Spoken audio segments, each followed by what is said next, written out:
Bien, écoutez, je dois dire à notre population, surtout aux sceptiques, qui n'ont jamais cru. Parce que, rappelez-vous, que Jésus a ressuscité les morts. Il a guéri les malades. Même les aveugles, ils ont vu. Mais à cette époque-là, on ne croyait toujours pas. Nous avons asphalté des routes, on a construit des hôpitaux, on a construit des écoles. On ne nous croit toujours pas. Je suis ici pour rassurer à notre population. Pas à ceux qui ne croient toujours pas, parce que c'est une habitude, comme on le dit, biblique, datée de l'époque biblique. Pour ici, nous venons d'effectuer une visite de travail dans ce stade. Donc on est en train de poser les portes au bâtiment, les géants bâtiments qui est là. Ce chantier comporte plusieurs compartiments. Il y a les compartiments du bâtiment. C'est le plus géant des bâtiments que l'État n'ait construit dans cette province. Donc, depuis qu'elle existe, la province n'a jamais construit un bâtiment de cette taille. Ce bâtiment a 2 niveaux. Nous avons là en bas le vestiaire. Le deuxième niveau, il y a des bureaux et il y a une salle de conférence ici. Il y aura un restaurant VIP qui sera fonctionnel tous les jours. Donc voilà, et on pose des portes. On est en train de faire les travaux de finissage, les crépissages, etc. Donc dès que le bâtiment termine, parce que quand on pose les portes, c'est déjà la fin. On le rend opérationnel. Ce que nous attendons sur ce terrain ici, là où je suis assis, la pelouse synthétique est là, dans ces conteneurs. Dans ces conteneurs-là, nous avons déjà les caoutchoucs, les petits caoutchoucs qu'on met sur la pelouse synthétique. Nous attendons seulement l'arrivage dans les tout prochains jours. D'ici le 10 mai, il y a les conteneurs de géotextiles qui arrivent à Lubumbashi. Il y a les géotextiles, il y a aussi l'anti-choc. L'anti-choc, c'est-à-dire quand le joueur tombe ici, mais il n'y a pas de choc, il n'y a pas de problème. Ça arrive, il y a 3 conteneurs qui vont arriver d'ici le 10 à Lubumbashi.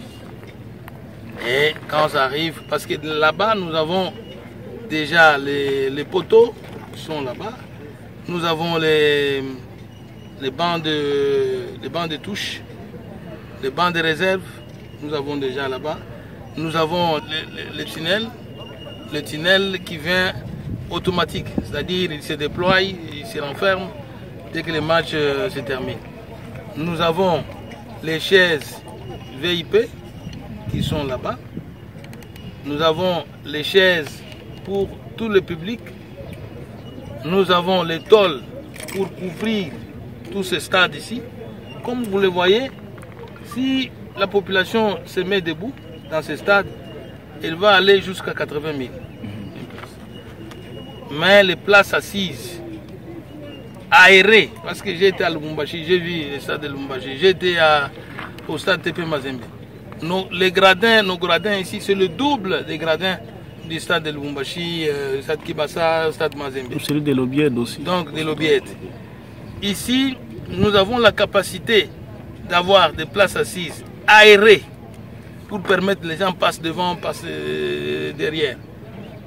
25 000 places assises ici. Et les chaises sont là. Donc tout est commandé. Les millions d'argent ont été dépensés. Et ça est déjà. Vous voyez les treillis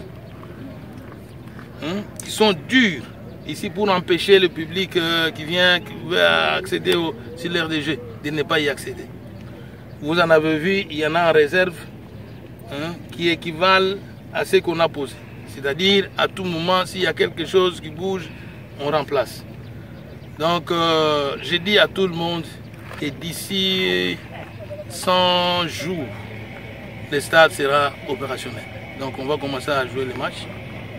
Les restes des travaux, des pauses de la toiture vont se poursuivre. Mais nous allons opérationnaliser.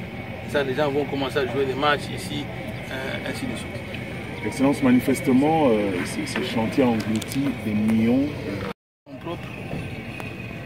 Comme vous le voyez, c'est un stade qui a englouti des millions, pas englouti, qui a consommé des millions. Si nous évaluons l'apport de la population, elle ne dépasse pas, si j'exagère, elle ne dépasse pas 500 000 $. Donc je peux compter ici quelques partenaires qui nous ont donné quelque chose. Moi-même, j'ai contribué ici, je dirais des milliers, moi personnellement, au cassage. Les ciments qu'on consomme là viennent de Bocas-le-Dien. Cela voudrait dire que le stade est construit sur fonds propres de la province. On a eu un don du chef de l'État évalué à $1 million. Donc son apport pour ces travaux. Il y a eu le gouverneur du Katanga à l'époque qui avait donné 100 000.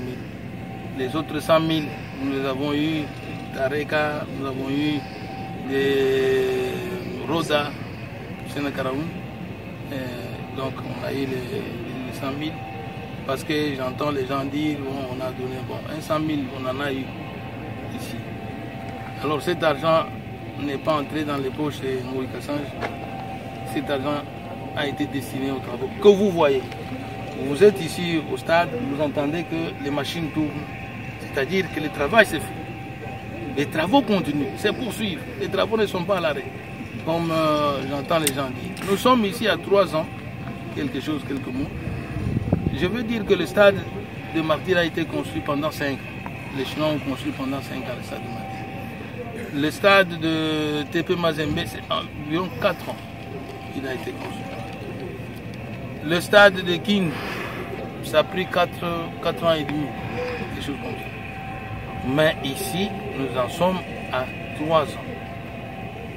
Environ 3 ans. Donc nous sommes dans les bons. Et les gens ne puissent pas se fatiguer. Notre stade, nous le construisons, il ne sera pas comme le stade qui passe à Madiba. C'est un petit stade. Là où on a joué notre match, j'avais inspecté. C'est le double de Kimasa Madiba, même le triple. Ici, en termes de capacité, en termes de confort. Et il faut que nos frères acceptent. Je vais parler ici comme Jésus avait parlé, comme le chef de l'État l'avait paraphrasé. Moi aussi, je les paraphrase. J'ai dit que si vous ne croyez pas à Ngoï Kassange, croyez au moins à ses œuvres. Cette œuvre ici, je ne pense pas que depuis que cette province existe, il y ait quelqu'un qui a osé faire ça. Depuis qu'elle existe, il y a eu 32 gouverneurs. Donc personne n'a osé faire ça. C'est pas pour dire que, pour autant dire qu'il n'y avait pas de l'argent. Il y avait de l'argent, mais cet argent allait où? Parfois dans les poches des individus. Ici, il y a une volonté manifestée de reconstruire notre province. Un amour particulier, parce que je suis fils de cette province, j'ai grandi ici, et je voulais quand même laisser des traces indélébiles. Mes traces seront inscrites en lettres d'or. Ici, les générations qui viendront parleront de Ngoï Kassange à travers ce stade. Même si cette génération ne croit pas, mais la génération à venir croira. Excellence, une dernière préoccupation. La population l'a déjà plébiscité, donc il y a les noms. Bien, écoutez, les noms viennent de la population. Vous connaissez ces noms-là. Donc, ça ne sert à rien que je les dise moi-même.